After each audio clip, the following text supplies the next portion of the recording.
ഈ V M വിനുവിന്റെ വിഷയത്തിൽ കോൺഗ്രസ് കൂടുതൽ നിയമ നടപടികളിലേക്ക് നീങ്ങുകയാണ്. അതിനെങ്ങനെയാണ് CPM കാണുന്നത്? ഞങ്ങളിപ്പോൾ അതിനെ പ്രത്യേകമായിട്ടൊന്നും കാണാനില്ല. ഞാൻ ഇന്നലെ നിങ്ങളോട് സംസാരിച്ചല്ലോ. കാരണം ഒരു സ്ഥാനാർത്ഥി നോമിനേഷൻ കൊടുക്കാൻ പോകുമ്പം അയാൾക്ക് വോട്ടില്ലെന്ന് വന്നു. അയാൾക്ക് വോട്ടില്ല, അയാൾക്ക് നോമിനേഷൻ കൊടുക്കാൻ കഴിയില്ല. അതിനവർ ഉന്നയിക്കപ്പെട്ട കാരണങ്ങൾക്ക് എല്ലാം ഇന്നലെ ഞാൻ മറുപടി പറഞ്ഞിട്ടുണ്ട്. അതേ മറുപടി അല്ലാത്ത വേറൊരു മറുപടി ഞങ്ങളുടെ മുമ്പിലില്ല.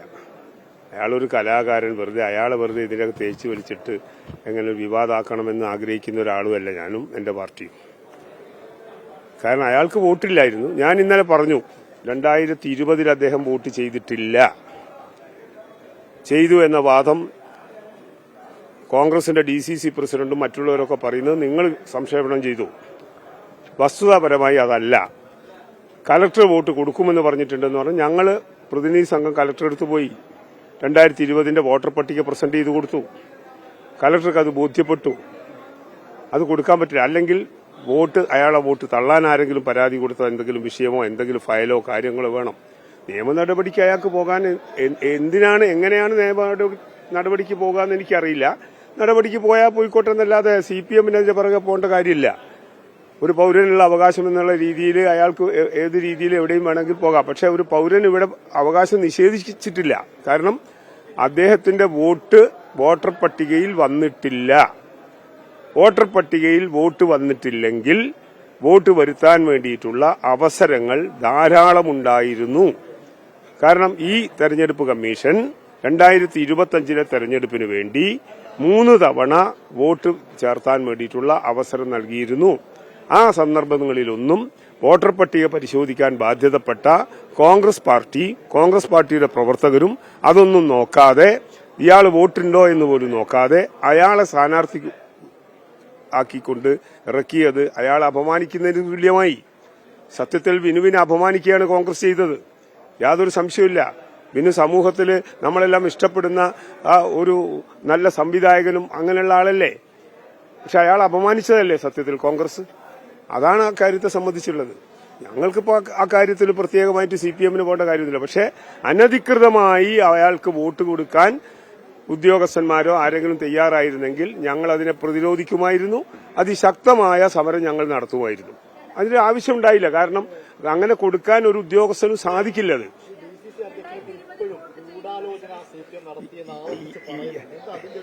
നിങ്ങൾ എന്നോട് ചോദിക്കുമ്പോൾ അതിനെന്ത് ഗൂഢാലോചന എന്ന് സാമാന്യ ബുദ്ധിയുള്ള എല്ലാവർക്കും അറിയാം, നിങ്ങൾക്കും അറിയാം. നിങ്ങൾ അങ്ങനെ ചോദ്യം ചോദിക്കുന്നുണ്ടെങ്കിൽ അത് വെറുതെ ചോദിക്കുകയാണെന്നേ ഞാൻ പറയുള്ളൂ. കാരണം എന്താന്ന് പറഞ്ഞു ഞാൻ പറയട്ടെ നിങ്ങൾ ഇതെല്ലാം മനസ്സിലാക്കിയിട്ടും കാര്യം മനസ്സിലാകുന്നില്ലെങ്കിൽ പിന്നെ നിങ്ങളെ എങ്ങനെയാ ബോധ്യപ്പെടുത്തുക? കാരണം വളരെ കൃത്യമായി വോട്ടർ പട്ടിക വളരെ ക്ലീനായിട്ട്, ഇതൊരു സ്വകാര്യമല്ലല്ലോ. ഞാൻ ഇന്നലെ പറഞ്ഞല്ലോ, ഇത് വളരെ പരസ്യമായി വളരെ സുതാര്യമായി വോട്ടർ പട്ടിക പ്രസിദ്ധീകരിക്കുന്നു. വോട്ടർ പട്ടിക രാഷ്ട്രീയ പാർട്ടികൾക്ക് കൊടുക്കുന്നു. ആ രാഷ്ട്രീയ പാർട്ടികൾ ഓരോ ബൂത്ത് അടിസ്ഥാനത്തിൽ വോട്ടർ പട്ടിക പരിശോധിച്ചിട്ട് വോട്ട് ചേർത്താൻ വേണ്ടി കൊടുക്കുന്നു. ആയിരക്കണക്കിനല്ല 10,000-കണക്കിന് വോട്ടുകൾ ചേർത്തപ്പെട്ടിട്ടുണ്ട്. വോട്ടുകൾ ഇല്ലാതായി പോകുന്നതൊക്കെ സ്വാഭാവികമാണ്. പിന്നെ 5 കൊല്ലത്തിനിടയിൽ 18 വയസ്സ് പൂർത്തിയായ എത്ര പേരുണ്ടാവും? അവർക്കെല്ലാം വോട്ട് ചേർത്തണ്ടേ? എല്ലാം ചേർത്തി കഴിഞ്ഞ വോട്ടർ പട്ടികയല്ലേ ഇപ്പം പ്രസിദ്ധീകരിച്ചത്. പിന്നെ അവിടെ എന്ത് ഗൂഢാലോചന? കോൺഗ്രസ് സാധാരണ കെട്ടിവെച്ച നുണയും നിങ്ങളുടെ കൂട്ടത്തിലുള്ള കുറെ ആളുകളുടെ സൗകര്യവും വെച്ചുകൊണ്ട് അതാ ഈ നാട്ടിൽ മുഴുവൻ പ്രചരിപ്പിച്ചിട്ടുള്ളത്. ഇപ്പോഴും പ്രചരിപ്പിച്ചുകൊണ്ടിരിക്കുന്നതാണ്. യാഥാർത്ഥ്യം പ്രചരിപ്പിച്ചു കഴിഞ്ഞാൽ കേരളത്തിലെ മുഴുവൻ ജനങ്ങളും ഇടതുപക്ഷ ജനാധിപത്യ മുന്നണിയോടൊപ്പം മാനസികമായി രാഷ്ട്രീയ ചേരിതിരിവുണ്ടാക്കിയിട്ട് മാറ്റാന്നല്ലാതെ കേരളത്തിൽ എല്ലാവരും ആഗ്രഹിക്കുന്നത് കേരളത്തിലെ ജനങ്ങളെ, വിശിഷ്യ സാധാരണക്കാരായ ജനങ്ങളെ തിരിഞ്ഞു നോക്കിക്കൊണ്ട് അവരുടെ ഉന്നമനത്തിനു വേണ്ടി കൈപിടിച്ചെഴുന്നേൽപ്പിച്ച ഒരു ഗവൺമെന്റ്, ആ ഗവൺമെന്റ് വേണം, അവരാണ് ഞങ്ങൾക്ക് വേണ്ടത് എന്ന് എല്ലാവരും ധരിച്ചുകൊണ്ടിരിക്കുമ്പോൾ കെട്ടിവെച്ച നുണ പ്രചരിപ്പിക്കുകയല്ലാതെ കോൺഗ്രസിനും UDFനും മറ്റൊരു മാർഗവും ഇല്ല. ഒരു കാര്യം കൂടി ചോദിക്കട്ടെ.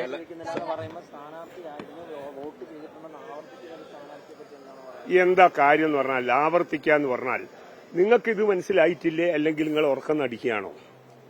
2024 ലോക്സഭാ ഇലക്ഷൻ നടന്നിട്ടുണ്ട്. 2021 നിയമസഭാ ഇലക്ഷൻ നടന്നിട്ടുണ്ട്. അയാൾ അതിൽ വോട്ട് ചെയ്തിട്ടുണ്ടാവും. അയാൾക്ക് അല്ലെങ്കിൽ കോൺഗ്രസിന് തിരിയാഞ്ഞിട്ടാണോ? അത് കേന്ദ്ര തെരഞ്ഞെടുപ്പ് കമ്മീഷനാണ്. ആ വോട്ടർ പട്ടിക വേറെയാണ്. ഇത് സംസ്ഥാന തെരഞ്ഞെടുപ്പ് കമ്മീഷന് കീഴിലുള്ള ത്രിതല പഞ്ചായത്തിന്റെ വോട്ടർ പട്ടികയാണ്. വോട്ട് ചെയ്ത് എന്ന് പറഞ്ഞു കഴിഞ്ഞാൽ ഞാൻ പറഞ്ഞല്ലോ, 2020 ഇയാൾ വോട്ട് ചെയ്തിട്ടുണ്ടെങ്കിൽ അത് കള്ളവോട്ടായിരിക്കും, പരിശോധിക്കണമെന്ന് ഞാൻ പറഞ്ഞു. ഇന്നലെ നിങ്ങൾ നാട് മുഴുവൻ കാണിച്ചല്ലോ അത്. ശരിയാ, 2020 അയാൾക്ക് വോട്ടർ പട്ടികയിൽ വോട്ടില്ലെങ്കിൽ അയാൾ ചെയ്തിട്ടുണ്ട് എന്ന് സമർത്ഥിക്കുകയാണെങ്കിൽ അയാളെ പേര് കേസാണ് എടുക്കേണ്ടത്. അയാൾ 2024, 2021 വോട്ട് ചെയ്തിട്ടുണ്ടാവും. ആ വോട്ടർ പട്ടിക വേറെയാണ്. 20 പട്ടിക നിങ്ങൾക്ക് വേണോ? 20 പട്ടികന്റെ കോപ്പി വേണോ നിങ്ങൾക്ക്? അല്ല, ഞാൻ ചോദിക്കാം, നിങ്ങൾക്ക് എന്തിനാ വേണ്ടത്? ഇപ്പോ 20 പട്ടികയുടെ കോപ്പി വേണോ? വിനുവിന് മത്സരിക്കാൻ കഴിയില്ലെങ്കിൽ സർപ്രൈസ് സ്ഥാനാർത്ഥി ഇറക്കും തന്നെയാണ് കോൺഗ്രസ് പറയുന്നത്. ആയിക്കോട്ടെ, അതിനെപ്പറ്റിയൊന്നും ഞാൻ അത് കോൺഗ്രസിന് അവകാശപ്പെട്ടതാ. ഏത് സ്ഥാനാർത്ഥി ഇറക്കിയാലും, ഏത് സർപ്രൈസ് സ്ഥാനാർത്ഥി ഇറക്കിയാലും അതിന് നേരിടാൻ കഴിയുന്ന ഉജ്ജ്വലനായിട്ടുള്ള സ്ഥാനാർത്ഥിയാണ് ഞങ്ങളെല്ലാ സ്ഥാനാർത്ഥികളും.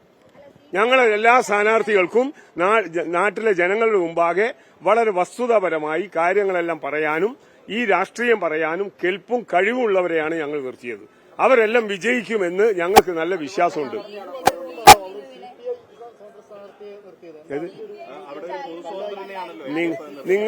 ഞങ്ങള് CPIക്ക് കൊടുത്ത സീറ്റാണ്. CPI സ്വതന്ത്ര സ്ഥാനാർത്ഥിയെ നിർത്തും. ചിലപ്പോൾ കോർപ്പറേഷനിലൊക്കെ ഇന്നും ഇന്നലെയും തുടങ്ങിയതല്ല, പണ്ട് മുതലേ ഇവിടുത്തെ മേയർമാര് തന്നെ, രാഷ്ട്രീയത്തിന് അതീതമായ മേയർമാര് ഭരിച്ച കോർപ്പറേഷനാണ് ഈ കോർപ്പറേഷൻ. അപ്പൊ ഇവിടെ ഇപ്പം വിനുവിനെ രാഷ്ട്രീയക്കാരനായിട്ടാണോ അവര് രംഗപ്രവേശം ചെയ്തല്ല. കോഴിക്കോട് കോർപ്പറേഷൻ നമുക്കുണ്ട്. അപ്പൊ സ്വതന്ത്ര സ്ഥാനാർത്ഥി അതാത് പാർട്ടിക്ക് സ്വതന്ത്ര സ്ഥാനാർത്ഥികളെ നിർത്താം. സ്വതന്ത്ര സ്ഥാനാർത്ഥികളെ നിർത്തും. അവർ വേറെ ചിഹ്നത്തിൽ മത്സരിക്കും. അതൊക്കെ സ്വാഭാവിക ഇലക്ഷന്. ഒറ്റ കാര്യം കൂടി ചോദിക്കാം. ഈ കാരാട്ട് ഫൈസലാണ് കൊടുവള്ളിയിൽ LDF സ്ഥാനാർത്ഥി. കഴിഞ്ഞ തവണ അദ്ദേഹത്തിന് സീറ്റ് നൽകുമെന്ന് പറഞ്ഞിട്ട് നൽകാതിരുന്നു. അദ്ദേഹം സ്വതന്ത്രമായി അതിനെ സംബന്ധിച്ചൊന്നും അവിടുത്തെ പാർട്ടി കമ്മിറ്റികളെല്ലാം തീരുമാനിക്കുന്ന ഒരു കാര്യം. അത് സംബന്ധിച്ച് എനിക്ക് അഭിപ്രായങ്ങളൊന്നും പറയാനില്ല. അതെല്ലാം ശരിയായ നിലപാട് അല്ല ആണോ എന്ന് നിങ്ങൾക്ക് എങ്ങനെയാ തോന്നിയത്? എന്താ ശരിയായ നിലപാടല്ല എന്നൊരു പാർട്ടിയോ ഒരു മുന്നണിയോ തീരുമാനിക്കുന്ന നിലപാടിൽ നിങ്ങൾക്ക് എന്താ അവകാശമുള്ളത് ചോദിക്കാൻ? അല്ല, നിങ്ങൾക്ക് എന്താ അവകാശമുള്ളത്? അങ്ങനെ ചോദിക്കാൻ പാടില്ല. അദ്ദേഹം തന്നെ പറഞ്ഞു കഴിഞ്ഞ അദ്ദേഹം പറഞ്ഞ അദ്ദേഹത്തോട് ചോദിക്കാം. LDF സ്ഥാനാർത്ഥിയെ അദ്ദേഹം പറഞ്ഞ കാര്യം അദ്ദേഹത്തോട് ചോദിക്കാം. അതിന് ഉത്തരം പറയേണ്ട ആളല്ലേ ഞാൻ? അല്ല സാർ, LDF സ്ഥാനാർത്ഥിയെ അനുയോജ്യമായ സ്ഥാനാർത്ഥികളെ ഇറക്കുമെന്ന് പറഞ്ഞു. അതുപോലെ അനുയോജ്യമായ സ്ഥാനാർത്ഥി തന്നെയാണോ കാരാട്ട് ഫൈസൽ കൊടുവള്ളി നഗരസഭയിൽ? കൊടുവള്ളി നഗരസഭയിൽ എല്ലാ സ്ഥാനാർത്ഥികളും അതിനനുസൃതമായിട്ടുള്ള സ്ഥാനാർത്ഥികളെയാണ് ഞങ്ങൾ നിർത്തിയത്. എന്ന് പറഞ്ഞാൽ കാരാട്ട് ഫൈസലല്ല, കൊടുവള്ളിയില് നിങ്ങൾ കാണേണ്ടത്, നിങ്ങൾ 13-ാം തീയതി അത്ഭുതകരമായി നിങ്ങളുടെ ക്യാമറ തിരിച്ചു വിടേണ്ടി വരും. കാരണം കൊടുവള്ളി ഇടതുപക്ഷ ജനാധിപത്യ മുന്നണി ജയിക്കും. അവിടെ കൊടുവള്ളി മുനിസിപ്പാലിറ്റി ഭരിക്കാൻ പോകുന്നത് ഇടതുപക്ഷ ജനാധിപത്യ മുന്നണിയാണ്. അതിന്റെ ഭാഗമായിട്ടുള്ള പ്രതികരണങ്ങൾ ഒരു നിലപാട് മാറ്റവും. ഞങ്ങൾ അന്നുള്ള നിലപാട് തന്നെ ഞങ്ങൾക്ക് ഇപ്പോഴും നിലപാട്. കഴിഞ്ഞ തവണ LDF സ്ഥാനാർത്ഥിയെ അതിനെ സംബന്ധിച്ച് വിനു മത്സരിക്കാതെ വിനുവിനെ പറ്റി എന്താ അഭിപ്രായം ചോദിക്കാനാണ്? അല്ല സാർ, എന്ത് അഭിപ്രായം പറയാൻ?